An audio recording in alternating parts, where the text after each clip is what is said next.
कधी कधी रुटीन बदलला की दिवस अजूनच इंटरेस्टिंग होतो. चला सांगते आज काय झालं. आज दिवसाच्या सुरुवातीलाच माझा मूड ऑफ झाला होता, कारण रात्री मी जिरं भिजवायलाच विसरले होते. मग जास्त विचार न करता पाणी गरम केलं आणि त्यामध्ये लिंबू टाकून पिलं. अशी ही छान सुरुवात केली. वॉकला तर गेले खरं, पण आज ज्यूसवाले काकाच आले नव्हते. मग विठ्ठल रुक्मिणीच्या मंदिरात छान आरती सुरू होती. दर्शन घेतलं आणि घरी परत आले. आज बनवणार होते मी उकरपेंडी.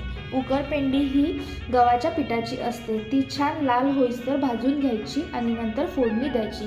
तसं तर मी फर्स्ट टाईम बनवणार होते, बघू कशी बनते.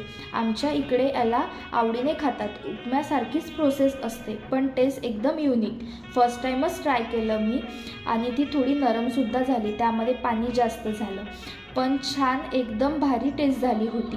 चला असो. ताक येता येता ताक घेऊन आली होती. ताक मस्त, त्याच्यासोबत बेस्ट कॉम्बो लागतो. उकरपेंडी खायला घेतली आणि मन भरून ताक पिलं. आज ऑफिसला जायचं होतं तर आवरून घेतलं. आज ऑफिसला तर टिफिन एकदम भारीच होता. फ्रेंडनी मस्त भाकरी आणि भरीत आणले होते. आज दिवस एकदम फुल ऑन होता. सुरुवात तर खराब झाली, पण शेवट हा छानच झाला. चला भेटूया पुढच्या ब्लॉगमध्ये.